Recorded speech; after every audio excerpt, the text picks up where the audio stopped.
The topic of the seminar is a part of the sentence of the Master, who, while explaining the form and content of the prayer in the Commandment Two, that reads, "The remembrance of everything should merge into the remembrance of one, the ultimate, resounding all through in every particle of his being." Master adds that this may be known as complete annihilation of self. There are two aspects to this statement of the Master, one remembrance and another prayer. The purpose of both is to annihilate the notion of separate self. Anything to be remembered should be something that we know already. This knowing itself is based on the principles of learning. Learning looked at from a different perspective is itself nothing but the recall aspect of the process of memory. Memory depends on the principle of association. An organized system of associations will be considered as memory. The goodness of the memory depends on A. the persistency of the association, and B. the number of such associations. Master, in his infinite mercy, grants us the awareness of oneness during meditation, and both the parameters for development of the good memory mentioned above are fully satisfied. When we gain a peep into oneness due to the effect of Pranahuti, enabling us to remember the One. When Master said that every one of us is moving towards the homeland, he was only informing us to recall or remember our origin, the nature of which is revealed to us during meditations. In the third commandment, Master has asked us to fix our goal as oneness with God. Here in this passage, we are asked to remember that one in all aspects of life, and in every particle of our being, where our self is totally annihilated. This leads to the most persistent question as to what we mean by God. Putting it straight, the question is, God the oneness, or is oneness the God? Of course, oneness is not God.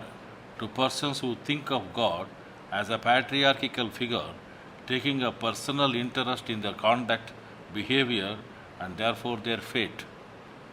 Even then, in many faiths, the concept of God is held to be coterminous with God. One widely held notion of God is that it is everything. Some people are of the idea that while they say God is everything, it implies that God is oneness.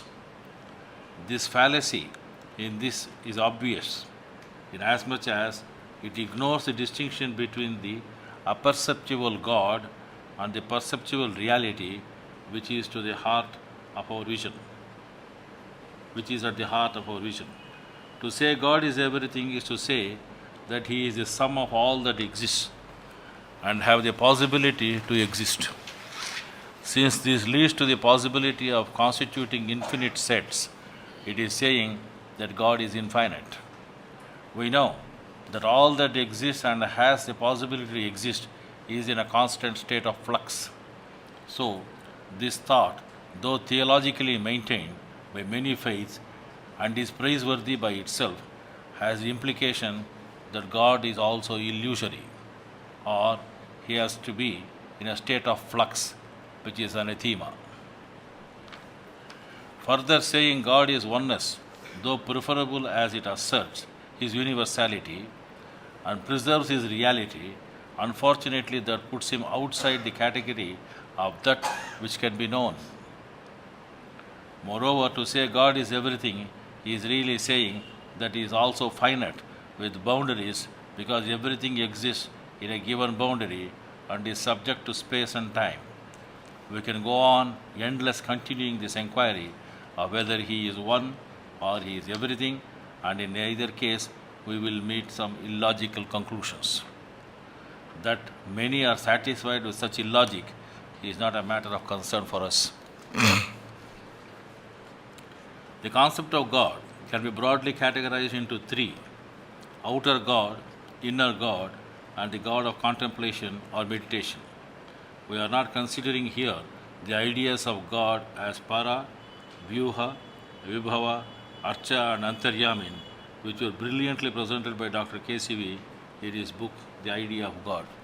Chalapati did refer to two concepts of archa and antaryamin in his paper, but that is only a partial production. The original paper, if you want, you have to go to the idea of God. The outer gods are human creations to explain and account for what we do not understand at various points of time. They were created to explain the forces of nature and generally were born out of a sense of fear and helplessness against fury and are masculine, paternal, and unsympathetic. They are God, the Creator, the King, the Father, the Judge, and the old man up above. Many such gods were thus born as the circumstances warranted, and many were replaced, and some died also as they outlived their utility. In the Vedas, the relative importance of the gods like Agni, Indra, Varuna, and Vishnu changed according to the circumstances. These gods cannot be the one and are not oneness who is to be remembered, as they are themselves not steady and permanent. The inner gods are usually feminine and maternal. They are born out of adoration. Some inner experience that is emotive and aesthetic in nature makes persons feel such gods. Also, the emotional needs are sought to be met by such gods. These are the Ammas, Devis, and Mothers. Their origins lie in emotion than in physical or physiological need, though both outer and inner gods are human responses to forces of nature as perceived by the devotees. The dawn suggests awe, and a god, Ushas, is born. If the dawn by itself is the object of worship, it ends in Sandhya worship. But if the dawn suggests the preceding condition at midnight, and when everything is in dormant condition and deep quiet, it helps to know the roots. Saints, Bhavas, mothers, living or dead, real or imaginary, are not necessarily female, but are feminine. The devotees seek tender care, kindness, a caressing and a caring individual, and this emotional need creates and sustains gods of different types and names in different ages. They are multifarious and manifold and got changed during time. They are not one, and no one can remember them as oneness. Meditation gives an awareness of a different type of God. This experience of inner luminosity, and many times such a luminosity fading into grey, accompanied by a sense of non-being, suggests the presence of a reverential suchness. This may be considered as God, who dwells within every living or non-living existence. Meditation in such a case as in natural path is metaphysics, that is experiential, where we attempt and succeed in realizing our true essence in particular, humanity in general, and reality in its core and depth. Every meditation is examined from the pre-meditative and post-meditative states of our consciousness. Raghava may kindly note, the reason why I ask for pre- and post-meditative experiences to be recorded is this. Otherwise, we need not put it in the diary at all. We incorporate the insights we gain from such an examination into our wisdom. We then find that the suchness is not only within, but is everywhere. The awareness grants us a conviction that we are one with all that exists, or rather, all that exists is one. The suchness itself is something that is neither an awareness or perception, nor a non-awareness or apperception. However, makes us directly be aware of oneness of all that exists. Oneness of existence is not possible in external perception, as differences are real. By getting to know about, and this is all that any physical science can do, we may arrive at Advaita. But the direct perception or direct knowing is possible only through meditation. In the awareness of suchness, there is a perception of oneness.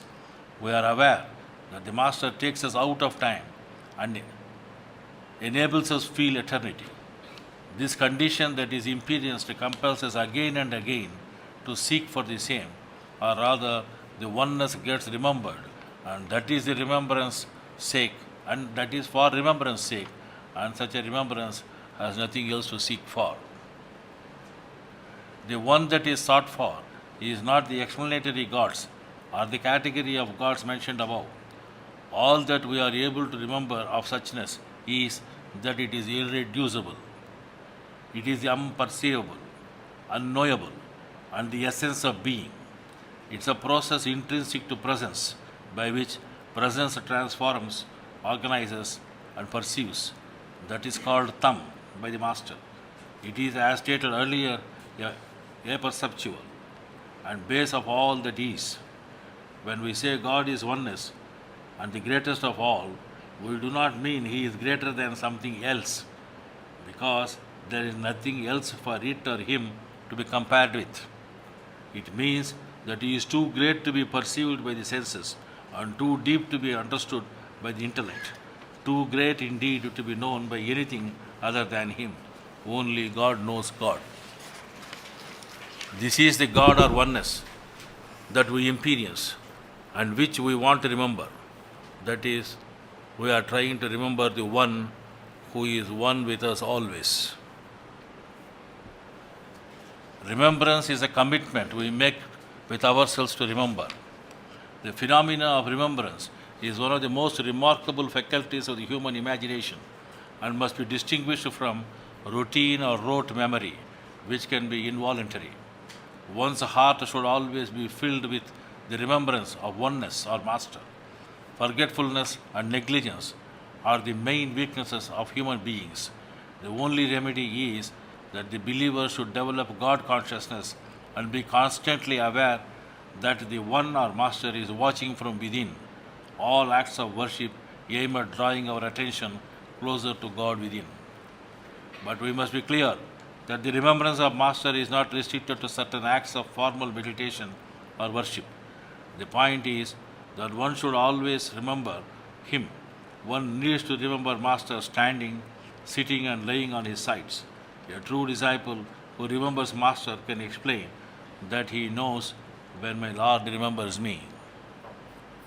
This may surprise some, but if we remember Master's assurance in several places that when we remember Him, the remembered cannot be far away, things are not difficult to understand. That is what I understood of His assurance, remember me, I will remember you. We have taken note of the important and blessed nature of the remembrance of Master. By the same token, one's neglect of it is fatal, bringing disgrace upon oneself. Those who forget Master naturally do not draw His attention. Then they wander in the web of their own self-creation. One's disregard for Master culminates in the ruin of the self. It is worthy to note that everything in the nature or universe is preoccupied with remembering and glorifying Master. As one is engaged in remembering, praising, and glorifying Master, one becomes at one with the entire universe or nature, and then the gate for all goodness and success is opened, and one lives in tune with nature as commanded by the Master. The remembrance of the Master should permeate one's life in every aspect. It should not be restricted to practicing the routine meditation practices at the appropriate hours. Moreover, the remembrance of Master is not confined to utterances and speeches about Him, but one's whole mind and process of thinking should be constantly imbued with the remembrance of the Master. The remembrance of Master that is most rewarding involves our thoughts and prompts us to think about our answerability according to the laws of karma. This in turn motivates the measures needed to protect ourselves against the repetitive incarnations or rebirths. By constantly practicing the thought that all our actions and thoughts are in fact His, we stop formation of impressions in our psychic and thus prevent the need to enjoy the bhog arising out of such actions and thoughts, and consequently reduce the chances of rebirth. Besides the acts of purifications and meditations, we need to cultivate the habit of reading the Master's works, and much contemplation has to be done to arrive at the real meaning of His messages as they apply to our individual lives. His words and messages though are universal, have a personal relevance for the discerning aspirants. It is common to hear the sadhakas telling that they feel the words in their hearts and also feel absorbed so much that they are not able to read his works for a long time. They say that their eyes droop and they enter into the states of samadhi. The words of the Master are thus an effective means to live in constant remembrance. On other modes of remembering, Master are reciting the supplications or prayer prescribed by him and dutifully performing the prescribed prayer at 9 p.m. for the good of human fraternity. These constantly remind us at every stage of the life that we should turn wholly to life that we should turn wholly to Master and maintain close relationship with him. These supplications should not be merely uttered, they should be reflected in our thoughts and actions. There is urgent need to make all aware of the divine presence within. Such attempts were made earlier and even now by many well-meaning persons. But the real essence of our system is that we are given a taste of that oneness.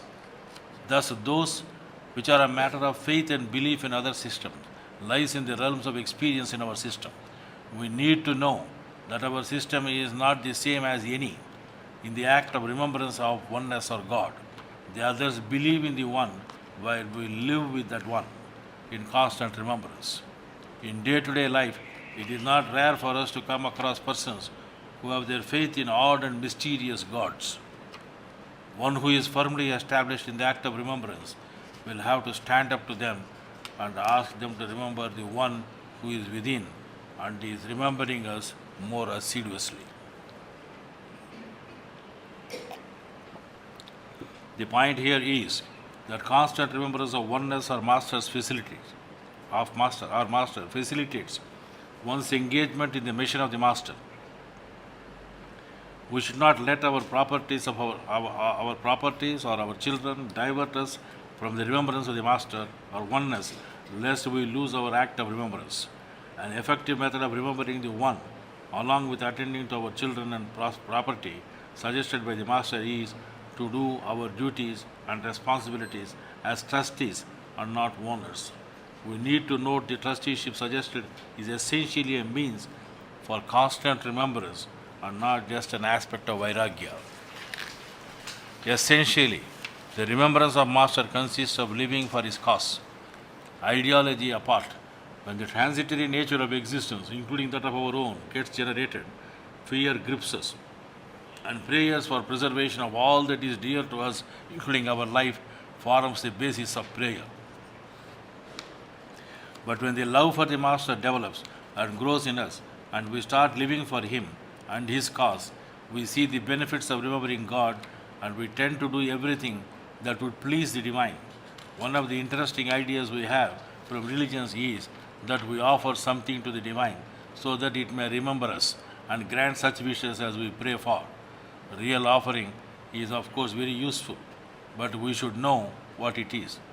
One of the great Occidental saints said while praying to God, "You have no idea how hard I have looked for a gift to bring you. Nothing seemed right. What is the point of bringing gold to the gold mine or water to the ocean? Everything I came up with was like taking spices to the Orient. It is no good giving my heart and my soul because you already have these. So I have brought you a mirror. Look at yourself and remember me." Such are the cases where the divine has no alternative except to grant union. Charity is noble because it pleases God, and we start spending generously for the sake of pleasing Master. The commandments of the Master are all prescribed duties of worship to train us to prepare against and to remedy human weaknesses. We can attain the goal of self-purification by fulfilling these duties properly. Man is liable to be swayed by the glitter of worldly life. He is drawn to amass wealth and may develop a strong love for it. The remedy for this is to share and even sacrifice and spending for the pleasure of Master and in his cause. Similarly, man is vulnerable to the base desires of the self.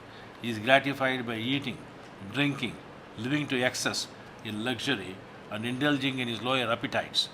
The remedy lies in moderation and the practice of meditation on points A and B as directed by the Master. However, the main point to note is that we remember him so that he is pleased and we become cynosure of his eyes.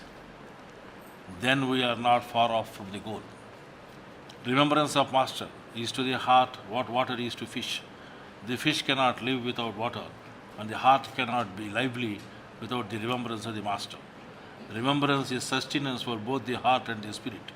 If the servant is deprived of it, he becomes like a body which has been deprived of food. Remembrance of Master has other uses as well. He drives away all negative feelings and depressions. Master once wrote to me when I was feeling depressed that it is not proper when he is there with me. Our remembering him is pleasing to the Master, the most beloved. Remembrance has many spiritual gifts to offer. Remembrance for the heart, from the heart, adorns it with delight and joy, fills the heart and face with light, and cloaks the one who remembers Master with dignity, gentleness and freshness. Happiness is the goal of life, as stated by our Master. Finding us joyful also enhances the Master's remembrance of his servant. Even if this were the only reward for the remembrance of the Master, it would be mercy and honor enough, for such a heart is always aware and free from wrong actions. Although remembrance is one of the easiest forms of worship, the mercy and honor that it brings cannot be achieved by any other means.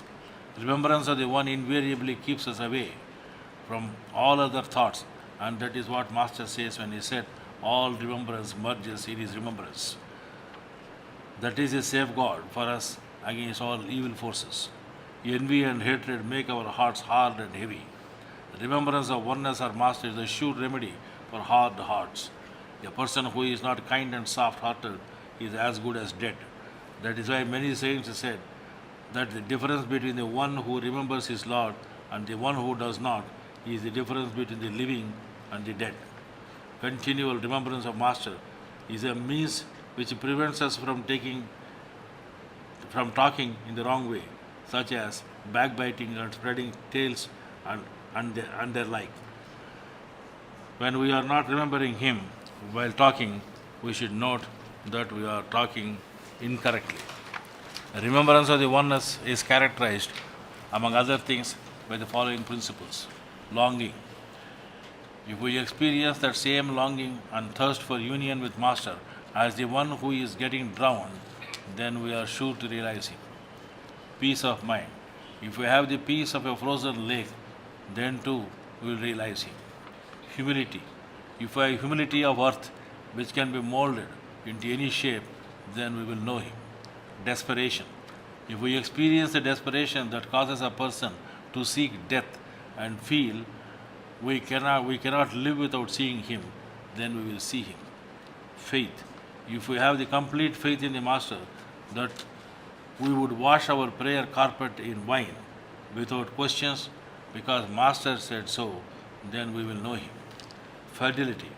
If we have the fidelity that our breath has in keeping us company till the end of our life, even without our constantly feeling it, both in happiness and suffering, never turning against us, then we will know him. Control through love. When our love for him drives away our lust for the things of the senses, then we will realize him. Selfless service. If we have the quality of the selfless service, unaffected by the results similar to that of the sun, which serves the world by shining on all creation, on the grass in the field, on the birds in the air, on the beasts in the forest, on all of mankind with its sinners and saints, its rich and poor, unmindful of the attitude towards it, then we will reach him. Renunciation. If we renounce for God everything physical, mental and spiritual, then we will have him. Obedience. If our obedience is as spontaneous, complete and as natural as light is to the eye or smell to the nose, then we shall reach him. Surrender. If our surrender to Master is as wholehearted as that of one suffering from insomnia, surrenders to sudden sleep without fear of being lost, then we shall reach him. Love. If we have that love for him that Saint Kabir had, or our master had to his master, then we will realize it. To a large extent, these methods are mentioned in various traditions. Our master, in fact, does not mention these specifically. He asks us to develop universal fraternity. That is, all humanity is treated as one unit. This is the oneness that is to be remembered by us always. He asks us to attend to our family duties and responsibilities in life in a spirit of trusteeship. He is asking us to remember oneness of our origin and purpose.